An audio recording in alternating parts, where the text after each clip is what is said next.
Matthew Frazier deserved what he got. In 1986, he gave a campaign speech filled with sexual innuendos. Shocked teenagers and administrators listened as he described his friend, the candidate, using inappropriate language. He was later suspended. Was he unjustly accused? I would argue no. Students should not have free speech in school. First, schools are a community and the right to free speech can offend people in that community. Second, teenagers aren't allowed to say whatever they want at home, so school should be no different. Finally, free speech is a privilege for citizens, and high schoolers are not yet full voting citizens.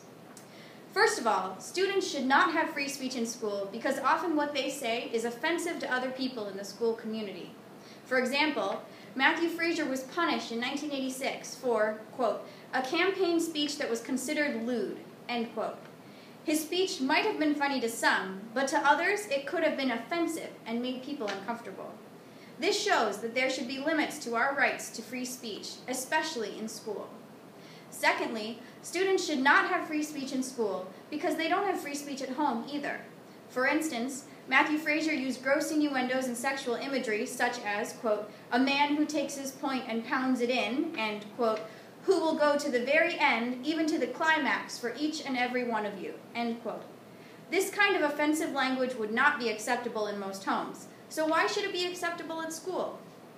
And lastly, students should not have free speech in school because it's a right for voting citizens, and teenagers can't vote. Matthew Frazier was only 17 years old. You must be 18 years old in the U.S. to vote. So teenagers under 18 shouldn't be entitled to the same freedoms and rights as participating adults.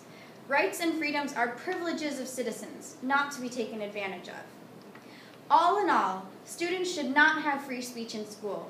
Freedom of speech in school often offends others, like in the case of Matthew Frazier. Also, students like Matthew do and should have limited rights at home, so they shouldn't expect different circumstances at school. Finally, the right to free speech is a right for citizens who can vote. Teenagers like Matthew can't vote and therefore aren't entitled to the unparalleled rights of adult citizens. Matthew Frazier was rightfully accused and suspended. Free speech is a privilege for high school students and should not be taken advantage of. We all must think about the school community as a whole and respect others' ideas whether we agree with them or not. Students have the rest of their adult lives to exercise free speech. They should wait until they can vote. Thank you.